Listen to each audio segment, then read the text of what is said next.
Hello, everyone. Chapter 3 in your economics book is what we're going to go over. And we are going to start with the supply and demand curves. And of the two, we're going to start with demand because that's the one that most people are familiar with. Everyone's been a consumer at some point in their lives. So what we've got is the law of demand, and it says that other things being equal, in other words, if nothing else is changing in life other than just the price of the good, so other things being equal, most economics classes use the Latin phrase for that. It's ceteris paribus. So I put that in there so that you'll have that phrase in your memory in case you take another economics class and have to understand what that means. They might expect you to know what it means. Your authors try not to use Latin because economics is hard enough already. You probably would agree. So they just use the English, other things being equal. Ceteris, you've heard the word et cetera. And then paribus is what engulf. At Mar-a-Lago, they're going to say, you're shooting par, which would be average. So consumers demand more of a good or service as its price gets lower, and less of it as its price goes higher. So we like to buy things when they're cheaper and don't like it as much when they're expensive. So that's actually very important, although it is very obvious, and it's called the law of demand.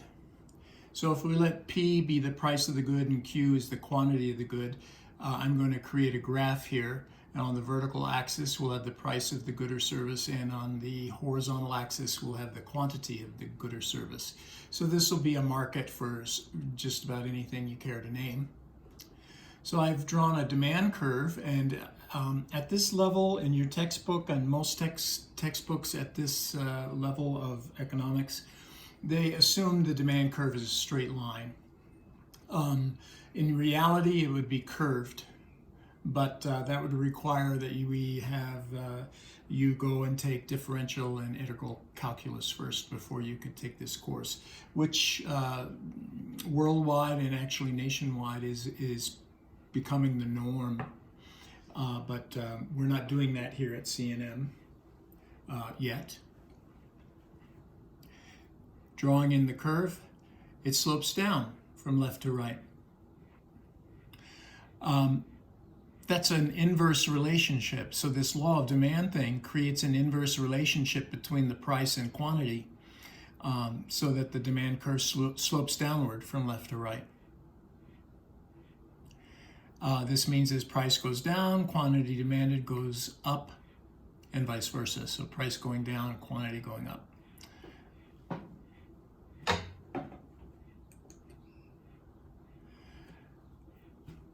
The demand curve can be steeper or flatter.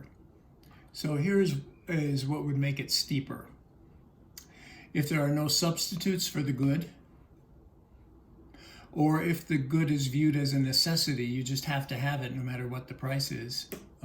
Insulin, some other kind of medicine. Or if it's insignificant, you don't really track it, you're not really concerned about it, you don't really pay attention to it. I've got a little phrase here for you. Do you know what the price of a box of kitchen matches is? I don't. I know the last time I bought them was about 2 years ago, and I couldn't buy just one. I had to get 3, and they were wrapped in plastic together, so you couldn't buy one. So I bought 3.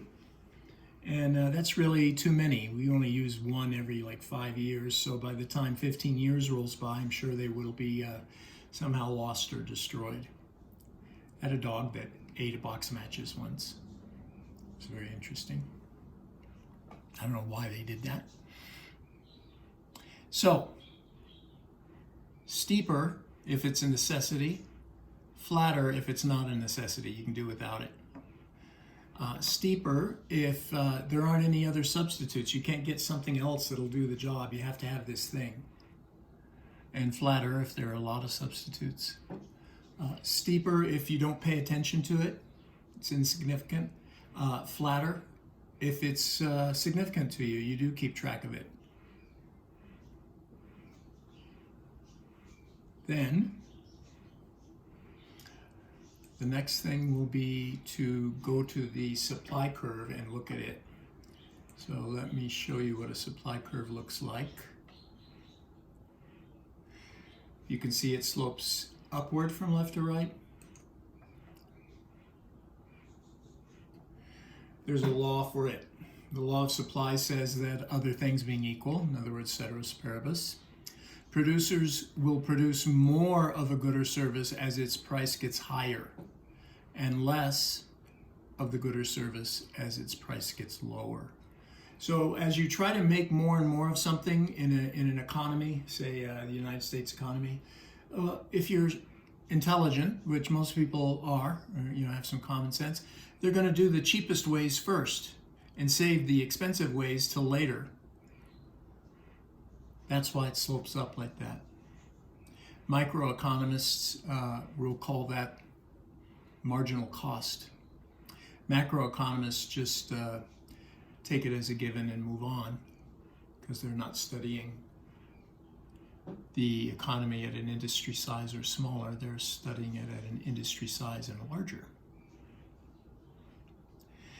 So that's called a direct relationship between price and quantity. So the supply curve slopes upward from left to right.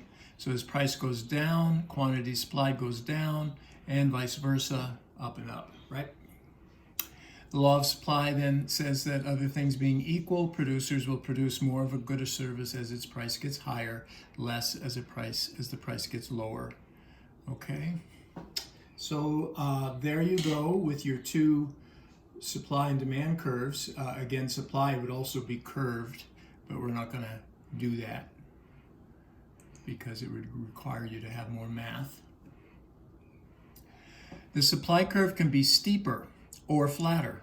Now it's steeper if it's difficult to make more, or if it's expensive to make more, to increase your production.